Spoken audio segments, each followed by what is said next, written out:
Nah,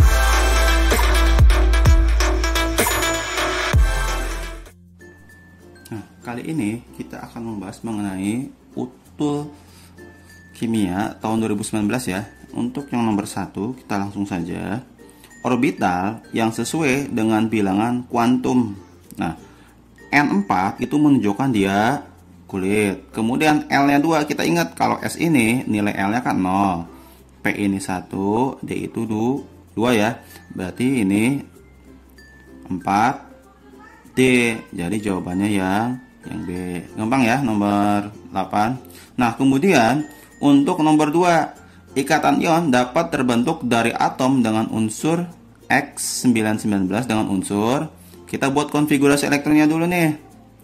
Berarti kan ini nomor 9, 2, 7. Berarti X ini untuk cenderung untuk membuat ion negatif, menangkap elektron.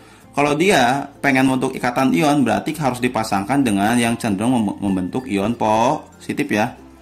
Ini kan jadi 2, 2. Ini 2, 3. Ini 2, 4. Kemudian ini 2, 5. Kemudian ini 2, 8, 5. Nah, ini kan untuk membentuk ikatan ion itu selain kita yang negatif dengan yang positif, bisa juga antara logam dengan non logam. Ini kan U 3 min. Ini V 3 min. T 4 min. Ini kan udah pasti salah ya. T, V sama U ini. Nah, mungkin kan R dan S. S ini kan walaupun elektron valensinya 3, dia kan cenderung melepaskan elektron, tapi boron itu merupakan non logam. Berarti ini salah ya. Yang benar ini yang R, dia kan R bentuk 2+. Ini kan berilium nih. Berarti jawabannya yang A. Selanjutnya, untuk soal nomor 3. Untuk menetralkan, bisa kita gunakan rumus iterasi nih. VMA sama dengan VMB. Nah, untuk V yang asamnya ini, volumenya 90 mili. 90 kali molaritasnya 0,1, valensinya ini. Nah, di sini fungsi dari reaksi ini untuk melihatkan bahwa H3PO4 ini dia itu kan jadi garamnya Na3PO4, berarti dia melepaskan 3 buah atom H, berarti valensinya itu 3. Sama dengan V-nya yang ditanyakan massa padatan NaOH, bisa kita gunakan massa dibagi MR. Valensinya NaOH dia cuma bisa melepaskan 1 buah amin ya. Berarti valensi 1. Nah, berarti ini kan kalau kita kalikan 90 kali 0,1 kali 3, 9 kali 3, ini kan jadinya 27 sama dengan massa per 40 ya. Tinggal 27 bagi 40. 27 dikali 40 itu sama dengan 1080. Ini satuannya masih miligram ya. Berarti kalau kita ubah ke gram, masanya ini 1,08 gram. Berarti option jawaban yang benar itu yang D. Selanjutnya, untuk nomor 4. Senyawa 3-metil-2-propanol dibakar sempurna dengan oksigen. Dihasilkan sebanyak 11 gram, maka volume gas oksigen diperlukan. Nah, di sini kan ada 3-metil-2-butanol. Kita ingat, kalau untuk rumus alkohol itu kan CN H2N plus 2O. Ini kan buta 4, metilnya 1 berarti 5 ya. Berarti ini C5 H12O, 3-metil-2-butanol ini. Saya bikin rumus molekulnya saja ya. Dia dibakar, berarti plus O2 menjadi CO2 plus H2O. Nah, di sini katanya dihasilkan jika massa gas karbon dioksida yang dihasilkan ini dihasilkan 11 gram. Kemudian ditanyakan volume oksigen. Di sini berapa volumenya? Volume O2-nya ini berapa liter ya? Nah, sebelumnya kita setarakan dulu reaksinya. Ini kan berarti 5. Ini hanya 6. 5 kali 2 10. 16. Berarti ini kan 5 kali 2 10, 16. Ini baru 1, berarti 15 ya. Ini berarti 15 per 2. Nah, kita cari molnya dulu nih. Tinggal dibagi 44. Ini berarti seperempat mol ya. Berarti mol CO2 itu ada 1/4 mol, atau ini 0,25 mol. Nah, berarti ini 0,25 mol. Tinggal kita pakai perbandingan koefisien. 0,25 bagi 5 dikali 15/2. Nanti ini dapat 0,375 mol. Selanjutnya, kita tinggal pakai menghitung volume dengan membandingkan dengan gas lain. Berarti volume O2 sama dengan molnya, kemudian dibandingkan dengan volume nitrogen, dia itu volumenya 20 liter, molnya 14 dibagi 28, berarti volume O2 nya sama dengan, ini tinggal kita hitung ya, nanti ini dapat hasilnya itu 15 liter. Sehingga untuk jawaban nomor 4 optionnya yang B. Selanjutnya, untuk nomor 5, diketahui kalau pembakaran benzena. Kita tulis reaksinya dulu nih. Kalau pembakaran benzena C6H6 plus O2 menjadi CO2 plus H2O. Nah, katanya delta H itu sama dengan A. Kita setara ini, berarti ini 6, ini 3 ya. 6 kali 2, 12, 15. Berarti ini sama dengan 15/2. Nah, kemudian dia diketahui kalau pembentukan CO2 dan H2O, ditanyakan kalau pembentukan benzena. Mencari delta H, kalau diketahui entalpi pembentukannya berarti delta HF yang produk dikurangi delta HF yang reaktan. Delta H-nya kan diketahui ada A, saya tulis gini dulu aja ya.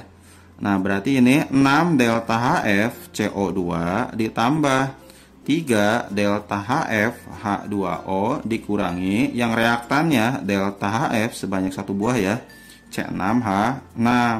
Untuk O2 tidak perlu kita masukkan. Kenapa? Karena ini unsur bebas, delta HF-nya 0. Berarti tinggal ini A. Yang CO2 B ya, berarti 6 dikali B ditambah yang H2O itu C, berarti 3 kali C min delta HF dari benzena. Berarti delta HF dari benzena itu sama dengan 6B ditambah 3C dikurangi A. Berarti option jawaban yang benar itu yang A. Untuk nomor 6 ditanya besarnya tetapan laju, berarti itu nilai K-nya ya. Kalau kita misalkan persamaan laju ini V sama dengan K dikali A pangkat X dikali B pangkat Y. Berarti kita cari dulu orde yang X dulu ya. Nah, untuk mencari orde X dan ini bisa kita gunakan percobaan 1 dan 2. Tinggal kita bandingkan. Percobaan 1 kan 4 kali 10 pangkat 6, V-nya K 0,1 pangkat X 0,1 pangkat Y. Kita bandingkan dengan percobaan yang kedua. Nilai V-nya 16 kali 10 pangkat 6. Kemudian K 0,2 pangkat X sama 0,01 pangkat Y. Salah nulis ya, 0,01. Nah, selanjutnya ini kan coret nih. Berarti kan ini tinggal 1/4 sama dengan setengah pangkat X. Kesimpulannya X-nya dapat 2. Lanjut. Untuk mencari orde yang Y.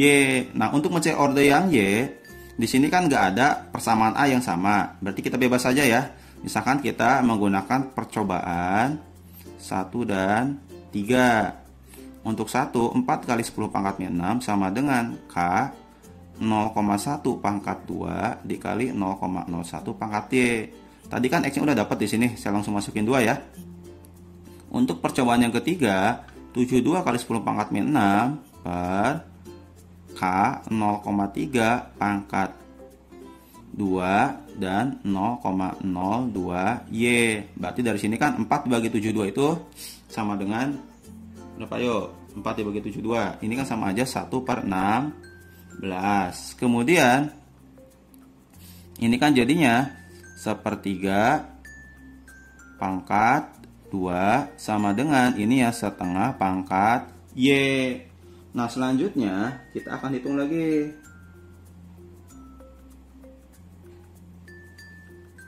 Oh, ini maaf ya, ini salah hitung. Ini nilainya 1/18 sehingga ini, makanya kalau 1/16 kan tadi angkanya susah dibagi dengan 1/9 ya. Ini jadinya setengah pangkat Y sama dengan, ini kan jadi 1/9 ya. Ini jadinya setengah. Berarti kesimpulannya Y-nya sama dengan 1. Nah, yang ditanyakan ini, tentukan nilai dari tetapan lajunya. Kita masukkan salah satu percobaan. Misalkan saya masukkan percobaan 1 ya, kita masukkan. Nah, percobaan 1 ini berarti kita masukkan 4 kali 10 pangkat min 6 sama dengan K. Kemudian ininya 0,1 pangkat X. Kemudian ininya 0,01 pangkat. Tadi X dan Y kita langsung masukin saja ya. X-nya 2, Y-nya 1. Sehingga K-nya itu tetapan lajunya berarti sama dengan, ini kan hasilnya jadi 10 pangkat min 4 ya. Bagi ke sini jadi hasilnya 4 kali 10 pangkat min 2 nilai K-nya atau 0,04. Jadi opsi jawabannya yang B. Untuk nomor 7, jika pH larutan jenuh MOH2 adalah 10 plus log 2, maka kelarutan MOH2 pada pH 13. Nah, berarti kita harus nyari dulu KSP-nya nih. KSP MOH2 dari pH 10 plus log 2. Nah, yang MOH2-nya ini kita anggap nggak usah ada dulu ya. Nah, MOH2 ini kalau dia mengalami reaksi kesetimbangan ini ya, kesetimbangan KSP menjadi M2 plus 2 OH min. Ini kan S, ini 2S. Nah, kalau kita punya pH-nya 10 plus log 2, langsung aja ya, berarti pOH-nya, kalau pH-nya 10 plus log 2, pOH-nya tinggal 14 dikurangi 10 plus log 2, berarti 4 min log 2. Berarti dari sini konsentrasi OH minnya itu sama dengan 2 kali 10 pangkat min 4 ya. Nah, kalau konsentrasi OH min 2 kali 10 pangkat min 4, di sini kan bisa kita lihat OH min itu sama aja dengan 2S. Berarti nilai S-nya itu sama dengan 10 pangkat min 4. Nah, kesimpulannya nilai KSP-nya berarti sama dengan M2 plus dikali OH min kuadrat kan. Ini kan dapat rumusnya ntar 4S pangkat 3 rumus KSP-nya. Berarti S-nya itu sama dengan S sama dengan 10 pangkat min 4. Maaf, ini 4 ya. 4 dikali 10 pangkat min 4 pangkat 3. Jadinya 4 kali 10 pangkat min 12. Kita dapat KSP-nya. Kemudian bagaimana kalau dia dimasukkan ke dalam larutan yang sudah memiliki pH sama dengan 13. Nah, kalau pH-nya 13 berarti kan pOH-nya sama dengan 1. OH min-nya berarti sama dengan 10 pangkat min 1 kan. Nah, berarti nilai KSP-nya kan udah ketahuan 4 kali 10 pangkat min 12 sama dengan M2 plus-nya itu sama dengan S. Nah, yang OH min-nya itu sama dengan 2S ditambah 10 pangkat min 1 pangkat 2 ya.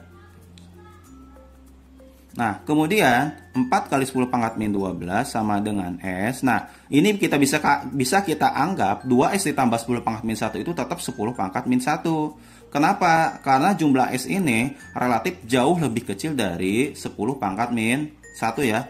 Sehingga dari sini dapat nilai S atau kelarutan yang barunya sama dengan 4 dikali 10 pangkat min 10. Berarti opsi jawaban yang benar yang B. Selanjutnya, untuk nomor 8, ini molaritas sama semua. Senyawa memiliki titik didih tertinggi. Nah, kalau kita pengen mencari titik didih yang tinggi, ini berarti kita cari yang jumlah partikelnya paling banyak. Nah, jumlah partikel paling banyak itu berarti M dikali faktor Van Hoff-nya. Nah, ini kan M-nya sama semua. Berarti cukup kita lihat dari faktor Van Hoff-nya ya. Atau bisa kita lihat dari jumlah ionnya. Yang pertama ada CaCl2. CaCl2 ini kan dia terindustri menjadi Ca2 plus sama 2Cl min. Ini kan jumlah ion yang dihasilkannya ini ada 3. NaBr. Ini kan jadi Na plus sama Br min. Ion yang dihasilkannya ada 2. CuSO4 menjadi Cu2 plus sama SO4 2 min. Ion yang dihasilkannya juga ada 2. Cu-nya 1, SO4-nya 2. Nah, CH3OH ini itu kan alkohol, metanol. Dia itu non elektrolit. Kita anggap I-nya 1. KNO3 dia juga elektrolit kuat, berarti K+ plus NO3-. Berarti jumlah ion yang dihasilkan ada 2. Berarti I yang paling besar yang mana? Yang CaCl2. Ini akan memberikan titik didih yang lebih besar dengan konsentrasi yang sama. Nah, selanjutnya pada pembuatan NaOH dari elektrolis NaCl, kita tulis dulu reaksi di katoda dan di anodanya. Ini kan jadinya Na+ sama Cl-. Reaksi di katodanya itu berarti ini kan elektron larutan, berarti 2H2O plus 2 elektron menjadi 2OH- plus H2. Untuk reaksi di anodanya, kita nggak perlu ya reaksi di anodanya. Nah, ini untuk menentukan banyaknya NaOH ini, jadi konsentrasi NaOH itu sama aja dengan konsentrasi OH-nya. Nah, di sini kan Faraday-nya ada 0,2. Berarti kan ini ada 0,2 mol elektronnya. Berarti mol OH-nya juga ada 0,2 mol. Nah, yang ditanya masa NaOH-nya. Berarti masa NaOH itu tinggal molnya 0,2 dikalikan dengan MR-nya 40, berarti dapat 8 gram. Jadi jawaban yang benar untuk nomor 9 yang B. Selanjutnya, esterifikasi antara fenol dengan asam propanoat dengan katalis asam sulfat akan menghasilkan senyawa. Sebenarnya ini bisa kita cepat saja. Kan untuk kalau nggak kita tuliskan reaksi saja. Esterifikasi antara fenol. Fenol ini kalau kita gambarkan kan seperti ini nih. Ini OH ya, fenol. Ini fenol itu merupakan asam lemah ya. Ditambahkan dengan asam propanoat. Ini termasuk alkohol, fenol itu. Asam propanoat itu kalau kita gambarkan jadinya CH3, CH2, COOH. Nah, di sini terjadi substitusi reaksi ya antara ini tukeran tempat sama yang H ini, sehingga jadinya CH3 CH2 COO. Nah, ini fenolnya nempel di sini nih.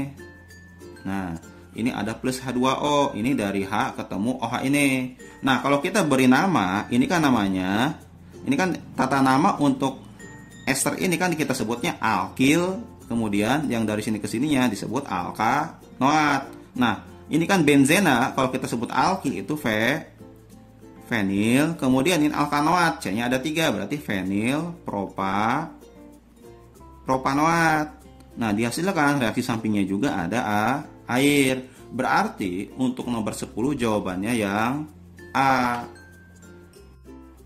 Nah, selanjutnya untuk nomor 11. Nomor 11 ini berarti kita tinggal gunakan rumus yang waktu peluruhan itu tuh, NT per N0 sama dengan setengah T per T setengah.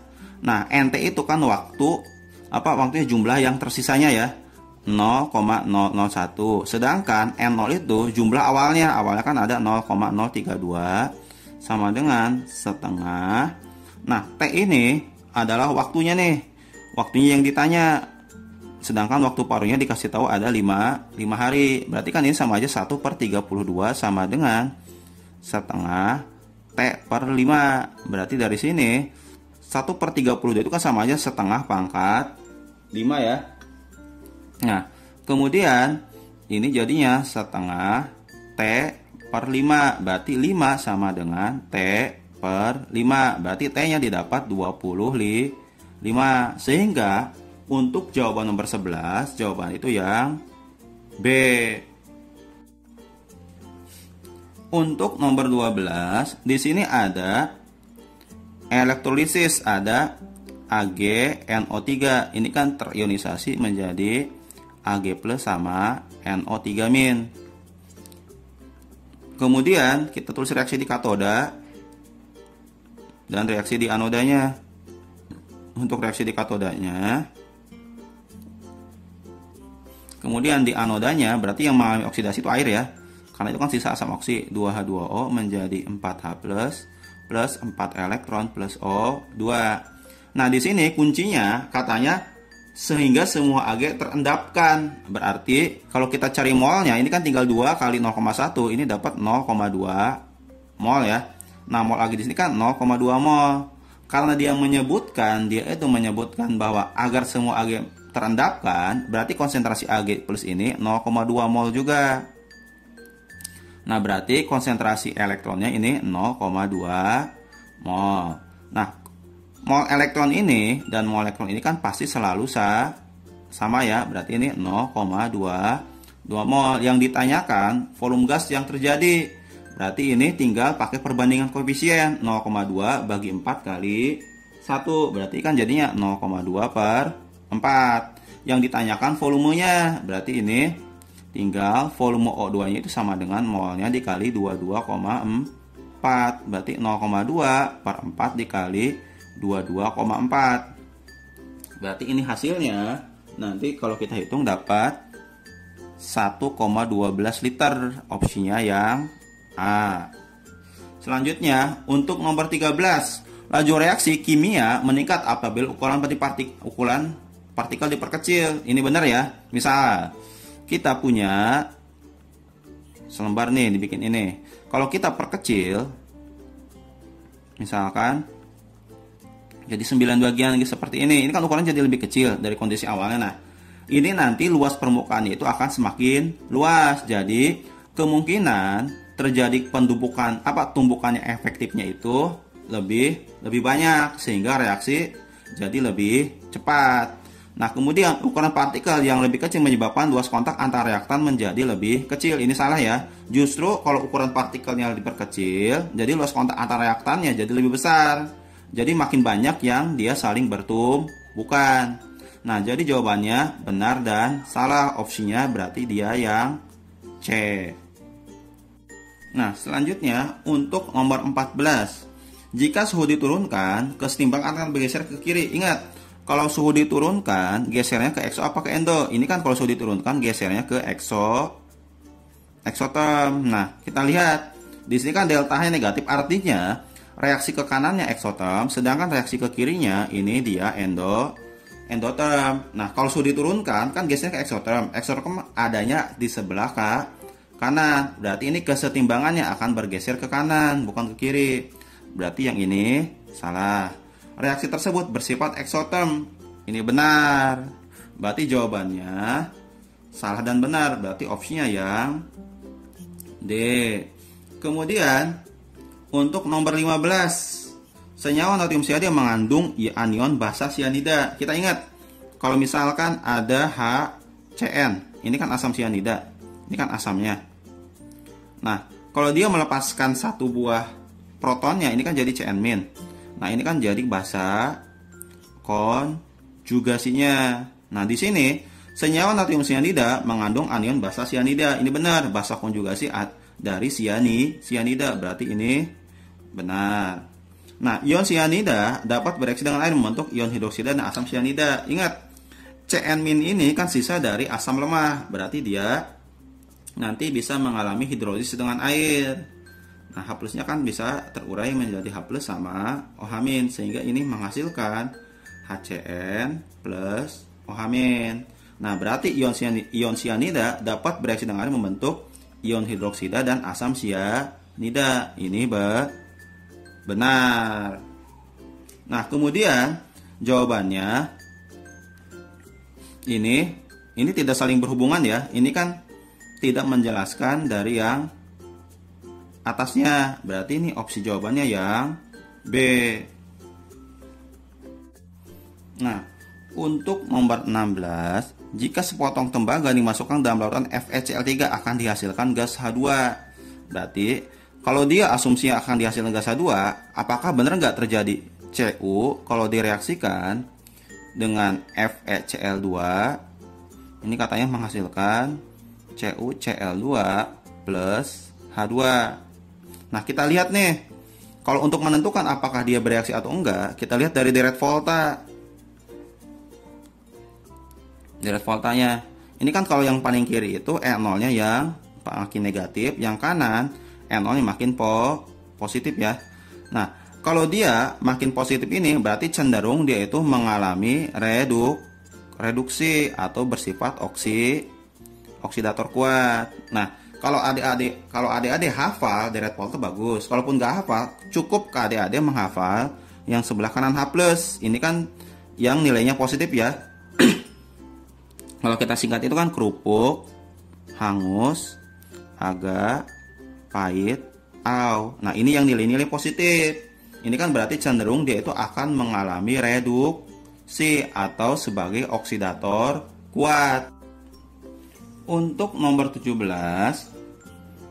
ini kita cek satu-satu nih. Energi ionisasi adalah energi yang minimum yang diperlukan untuk melepaskan satu elektron dari atau berwujud gas pada keadaan dasar. Ini benar ya. Ini merupakan pengertian dari energi ionisasi. Nah, kemudian dia membandingkan golongan yang pertama. Ingat, kalau energi ionisasi ini akan makin besar dari atas ke bawah. Ini energi ionisasi untuk satu golongan. Nah, kalau adik-adik ingat, untuk golongan 1A, ingat gak singkatannya? Ini kan bisa kita singkat Helena, kawin, Ruby, CS, frustasi ya. Ini ada FR.